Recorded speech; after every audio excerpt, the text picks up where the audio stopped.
All right, so let's just dive right in to everything that has happened in the acting part of your professional life over the past several weeks. There have been many times during your work as a podcast host, a podcast that is very popular, but has always been, edgy and covering issues in a way that might offend people or provoke disagreement. Something I don't know much about, but I know that your podcast is something that does that. And there's always been this question, to what extent it might conflict with your work as a kind of mainstream actress. And for the most part, I'm sure there have been some bumps, and we'll talk about those. I know there have been, but nothing quite like this. And this seems to clearly have been precipitated, this termination on the part of your agents, by the interview that you did for Red Scare with your co-host Anna of one Nicholas Fuentes.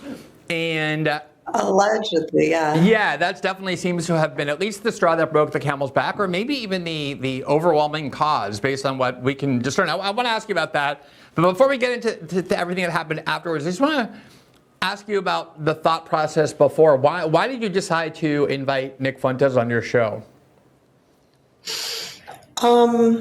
Well, first off, we had Nick on the show over a month ago.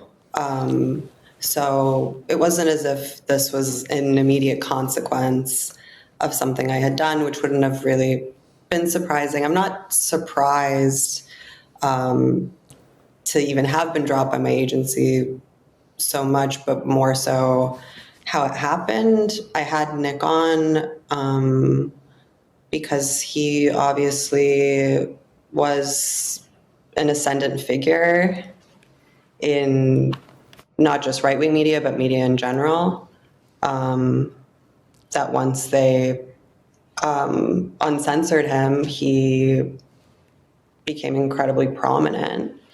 And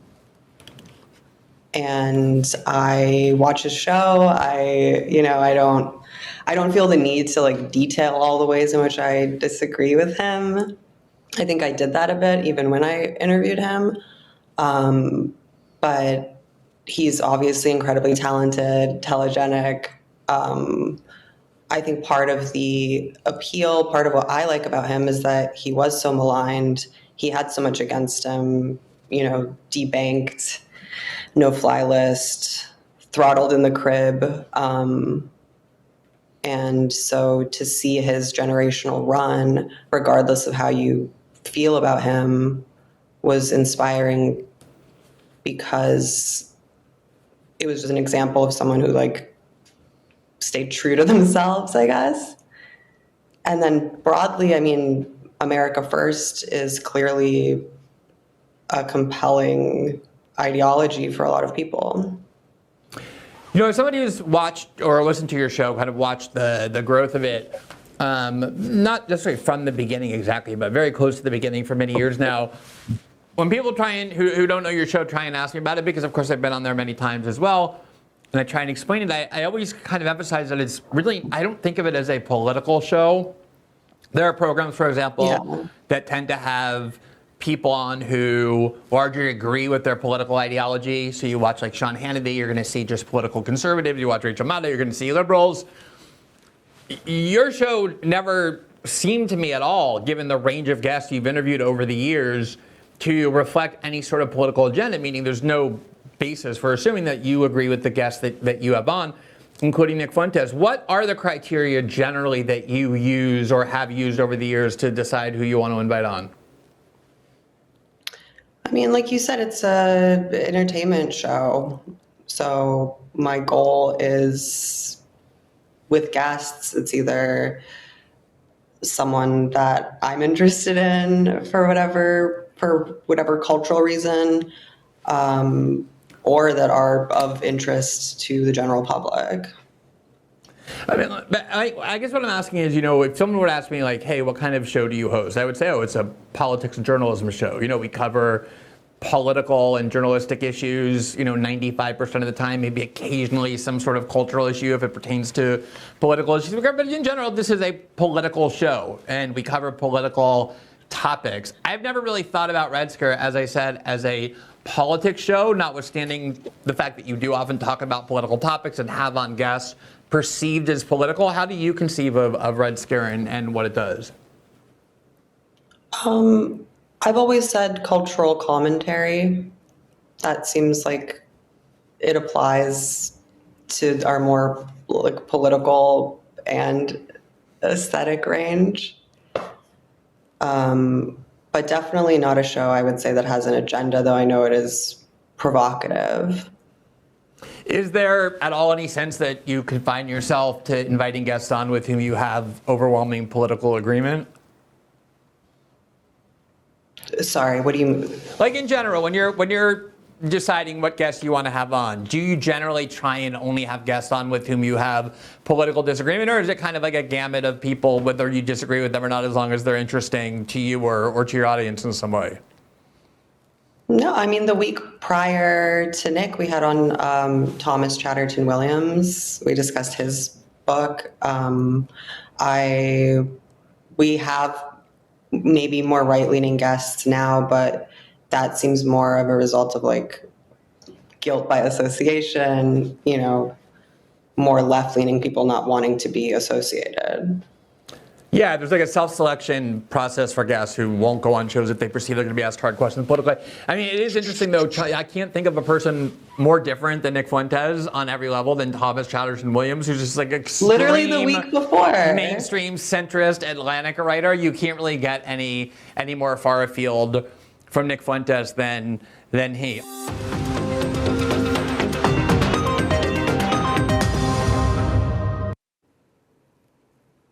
Are privacy concerns keeping you up at night? Sam Altman recently announced that ChatGPT can now reference all your past conversations. Do you feel comfortable knowing that an AI platform chaired by a former intelligence official has access to all your thoughts and dreams? Luckily, there's a promising alternative, Venice AI. Venice AI lets you use AI without handing over your sensitive information. They utilize leading open source AI models to deliver text code and image generation directly to your web browser. And the interface looks amazing. There's no downloads, no installations, and your conversation history is stored only in your browser, keeping your privacy intact. With Venice AI, you can ask it to explore stimulating hypotheticals about future events, generating images without restrictions, uploading PDFs for summaries, and even modify how Venice interacts with you. And with their Pro plan, you can do it all without any limitations. I've been using Venice AI, and it's really been a game changer. I can ask it anything without worrying about my questions or data being shared. It's versatile, allowing me to switch between different models and generate unique images. If you want to use AI without fear of handing over your most intimate thoughts, you can get 20% off of a Pro plan using my link, venice.ai/Glenn. Don't miss out on this opportunity. Click the link in the description and use the code Glenn to get started today.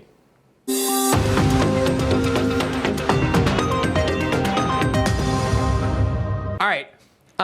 We had Nick Fuentes on our show a few weeks before you interviewed him, and we had been planning this for quite a while. It was hard to nail down logistically for a lot of reasons, which I think is the case for you as well.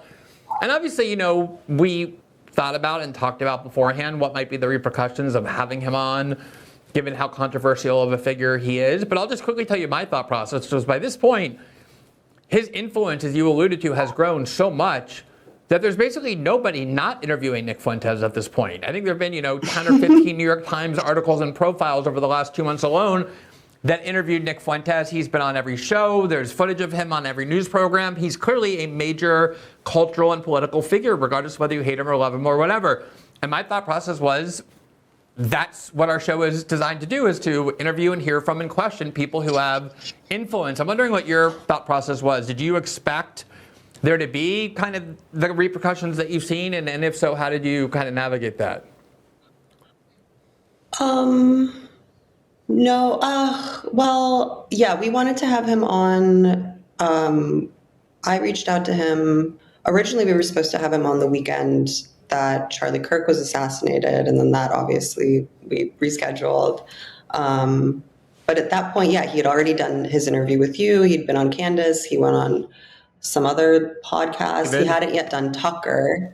Yeah, but he was on Patrick Bet-David, which is, I think one of the top 50 podcasts in the country. Exactly. So my sense was that, even though he was controversial, that the Overton window of who was acceptable to talk to had shifted. And again, like I said, if I had gotten in trouble right after, it would have been different. But I think after he went on Tucker and then all of this discourse about renouncing him started, I guess I feel a bit just kind of like collateral damage in something that wasn't really about me or my interview with Nick. All right, so let's talk about that, because the kind of proximate cause for your being in the news, for your being here, although you're always welcome, and you've been here before. We don't wait till your agents get rid of you for you to come on, but that's why you're here today, is because you have a talent agency that represents you in your acting career called Gersh, and the news broke, I guess in Deadline, that they had advised you that they were terminating their relationship with you, and it seemed very clear that it was due to the Nick Fuentes interview. How did that evolve? How did they communicate that to you, and what reasons did they provide from your end? Well, in addition to being dropped from Gersh, I was also fired from a film I was supposed to shoot this week. And I found out on Friday that the producers of that film had rescinded my contract. I then spoke to my agents, who said the producers were being kind of opaque, but that they saw that there was someone left a comment on Deadline about how I had a Holocaust denier on my show. And that was ostensibly, I guess, the reason. And then when I talked to my reps the next day, they said the timeline is so maybe not bizarre, but yeah, they said that I had to be dropped from the movie because the producers were getting inquiries from reporters about how I had been fired from the movie and dropped from Gersh.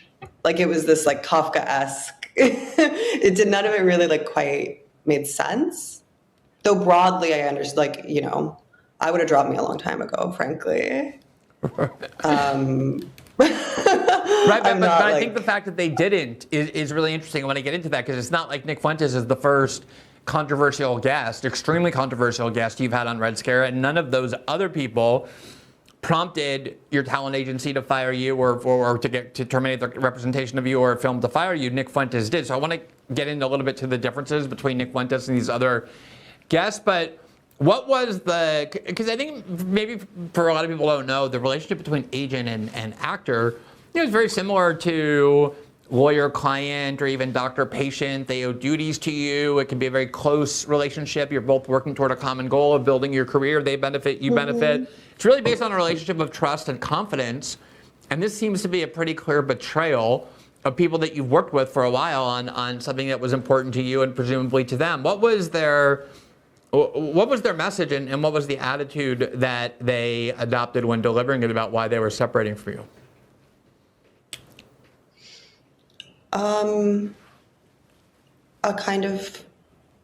Honestly, a kind of like sadness and inevitability. It felt like there wasn't so much of like a top-down process as a lot of people who didn't want to get in trouble. And my reps knew I had Nick Fuentes on a month ago, and I did. And so afterwards, this article in the Hollywood Reporter came to light that there was this man, this former child actor, Jonathan Daniel Brown. I guess. Jonathan Daniel Brown. Yes. Yeah. So when I was speaking to my agents, I had already caught wind that Jonathan Daniel Brown was like calling for my head on social media. And so when I was told that I was dropped, I said, "Oh, does this have to do with Jonathan Daniel Brown?" Because I knew that he had emailed my reps before years ago. I didn't realize the extent to which he was fixated on me. But exactly like you said, like, this is exactly the kind of person that an agent should be protecting a client from. like a bitter hater. And additionally, the way, they could have also dropped me discreetly. But the sort of subsequent shunning, public shaming aspect of it made it seem to me that I was being made a convenient example of. And at the behest of this guy who seems, I don't know, he seems litigious, so I don't want to.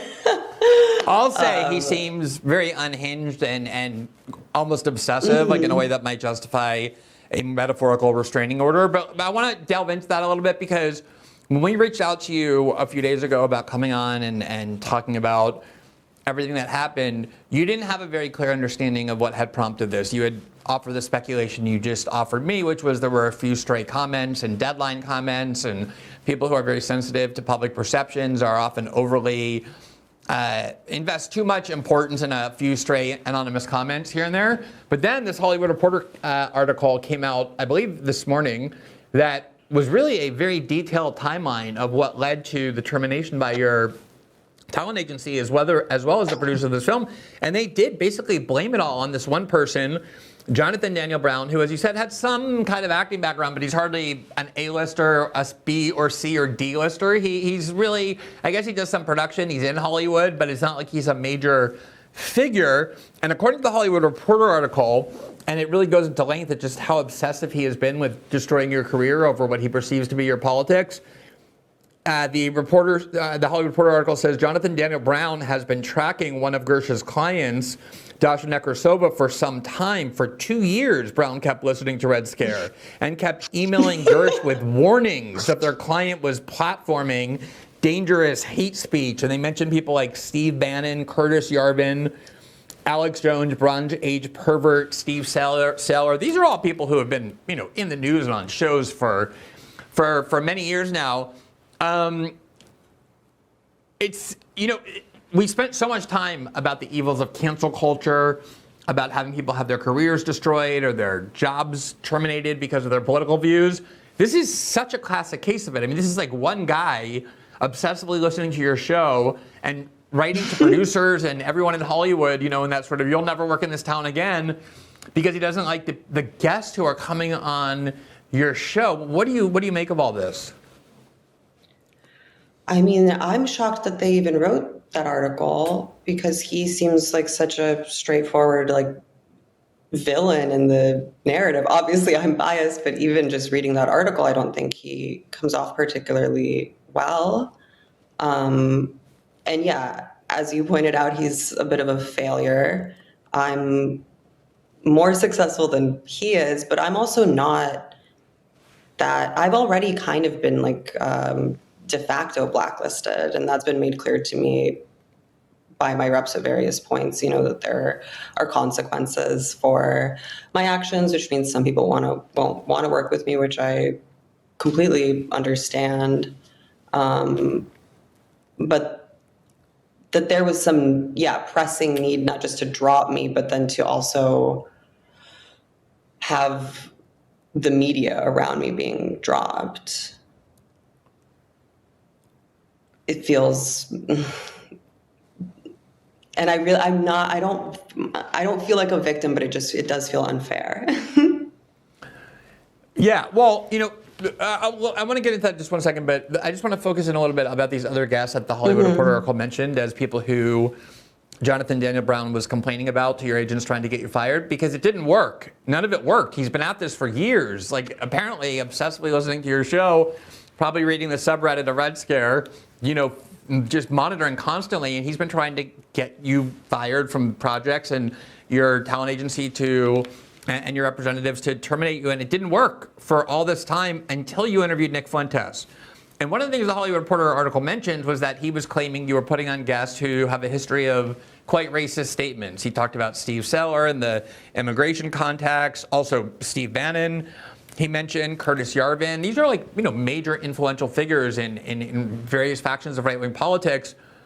And one of the things that's really striking me, Dasha, in general, about the whole eruption in right-wing politics about Nick Fuentes, particularly since he went on Tucker's show, is that it's not like racist discourse is alien to right-wing politics. You're absolutely free, especially in the Trump era, to talk about white nationalism and black crime. I mean, a whole list of things that, used to be kind of considered taboo for a long time.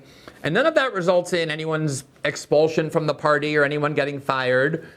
And Nick Fuentes shares a lot of those views. It's just that what differentiates him from all those other people is that on top of talking about all those other groups that those guests talked about, he also talks a lot about Israel, and they're primarily Jewish supporters, or at least, overwhelmingly Jewish supporters, and as that part of the Israel lobby inside the United States. I mean, that seems to be the deal breaker for Hollywood and for so many other centers of power.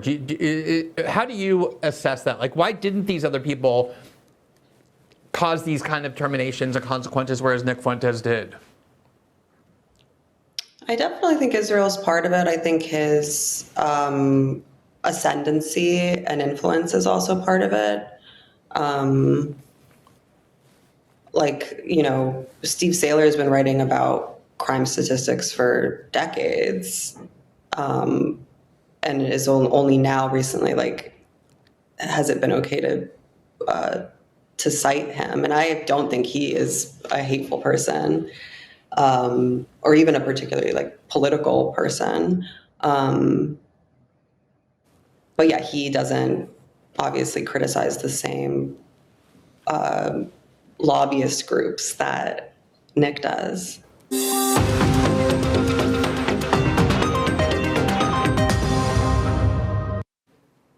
One thing I've been pondering a lot is this question. Do doctors have Black Friday sales? Well, the doctors at Brickhouse Nutrition do. They just announced their Black Friday 30% off sale. The biggest sale of the year. The most impressive health and nutrition products in the industry are now 30% off, like Lean, the doctor-formulated weight loss supplement for people who want to lose meaningful weight without injections. And 30% off Creatone, creating creatine designed just for women to help you look leaner, in shape, and toned without dieting or exercise.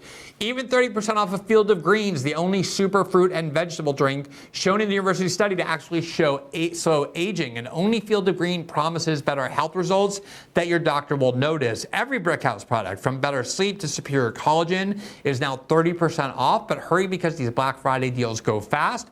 Visit brickhousesale.com and save 30%. That's brickhousesale.com.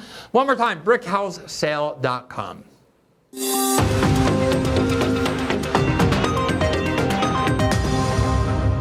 And, but it also strikes me that, I interviewed Nick. I don't think the consequences were particularly significant. I don't think they were significant for any other of these shows, including very large ones in independent media that interviewed Nick. I haven't heard people losing advertisements over it, although there was a campaign to drive Tucker's advertisements away. But still, these are people that are political shows, including ones with a much bigger audience than Red Scare has, who put Nick on. And for whatever reason, you seem to have suffered the most significant consequences by far from having talked to Nick Fuentes of all these other people who could have been candidates for that. And it's notable that your consequences happened in Hollywood. And this has been something that has been bothering me for a long time, and I'm interested in your view on it, given how much of your work has involved Hollywood. Hollywood has this very self-important political ethos. There's a part of the lore of Hollywood, the mythology is we battled McCarthyism, which was about trying to destroy people's careers because of their left-wing political views, screenwriters being blacklisted. The original Red Scare. The original Red Scare, exactly. Everybody who was under any kind of suspicion for any association with the wrong ideology had their careers destroyed in Hollywood. This is something supposed to be that Hollywood was always sort of embedded in their DNA, was this commitment to fighting. And just in any artistic community, ideals of free speech and free thought are also purportedly extremely important. And yet here you are, all but having your career in that very community destroyed for the crime of either having the wrong politics in their minds or for having talked to somebody who does. How do you reconcile this kind of branding of Hollywood and who these people are versus how they actually respond when faced with dissenting views? I mean, there's certainly a hypocrisy there. But like I said, it's not like I was working so much. I didn't even meet the earnings threshold this year to have insurance. Basically after I had Alex Jones on a couple years ago,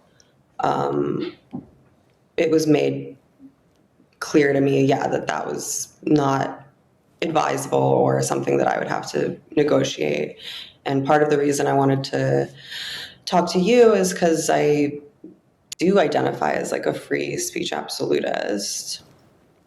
And so that's always been something that I've have had convictions about, knowing that they would have consequences. But the way that this has played out has felt especially hypocritical and unprofessional. I know from the way I know you that you're somebody who actually is a really passionate fan of film. You know, you're kind of a student of film. You studied it. You produced and directed your own independent film. I know film is very important to you.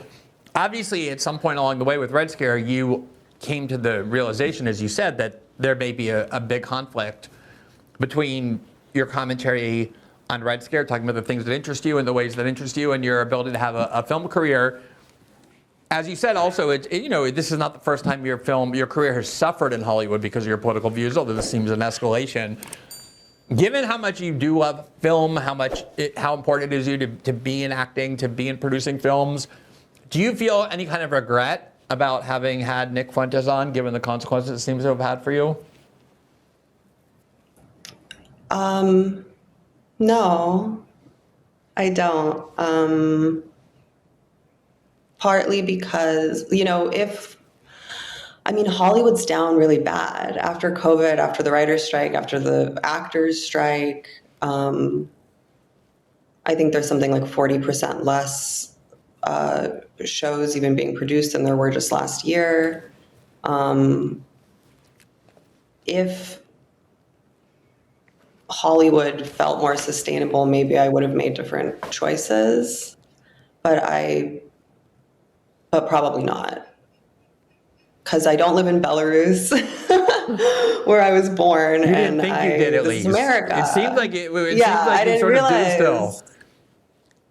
I thought my family fled the Soviet Union. Let me just ask a couple more questions. One of the things people know you best for outside of your hosting of Red Scare was your regular appearance on the third season of Succession. And there was a lot of speculation, and I don't mean just idle speculation on the internet, but I think even in like trade magazines and the like, that your character was going to have an even more prominent storyline in the fourth and last season of Succession, possibly including a romantic relationship with one of the main characters and the like. And as it turned out, your character didn't reappear for season 4, only for season 3. Did you ever hear directly or in a reliable way that part of the reason for that was your views and other kinds of speech on Red Scare and elsewhere? No, but I don't know. I don't know if I could infer that, but it wouldn't surprise me. But I was never told directly, no. But I was, because I had Alex Jones on after, I think my film came out around the time Succession was airing, around the time I had Alex Jones on. And so that was sort of, and something else I have no regrets about, honestly. Yeah, and I think there was a big article in the New York Times, if I'm not mistaken, with a picture of you and Anna with Alex Jones. So you need to get that. Yeah, sorry. No worries. All right, my last question. I know there are a lot of people in my audience and elsewhere who reacted angrily toward this news that you suffer these consequences simply for the crime of not even criticizing Israel. You've actually sometimes expressed some support for Israel, but it's not something that you're that interested in. But simply for the crime of talking to somebody who criticizes Israel and the U.S. lobby. I know there were Israel lobby. I know there were a lot of people who were very angry about that. I'm sure they'll be angrier still to learn these details that we learned today in the Hollywood Reporter about exactly how it happened and the cowardice with which the film's producers as well as your agents acted. And I think one of the ways that you can combat these sorts of things is by supporting the work that somebody who decided to confront these limitations on speech, even at the expense of their own career, is doing. So one of the ways that people listen to Red Scare I think it's every 4th episode or something is available solely for your Patreon subscribers. That's the sole revenue you earn from Red Scare. Can you just tell people how they can go about supporting Red Scare and the show if they're inclined to do so? It's every other episode we do is paywalled on Patreon, patreon.com/Red Scare. That's how you can access it, as well as our free ones on normal podcasting. Well, I really hope people will do that because I think it's so important for these campaigns not to result, even if they quote unquote succeed, in being able to destroy somebody's livelihood or career, because all that does is scare people and deter people in the future from raising these topics that people in Hollywood or media or in finance or whatever don't like. And the more people see that there's public support for them when they do so, I think the more likely it is that such efforts will fail. Thanks for watching this clip from System Update, our live show that airs every Monday through Friday at 7 p.m. Eastern, exclusively on Rumble. You can catch the full nightly shows live or view the backlog of episodes for free on our Rumble page.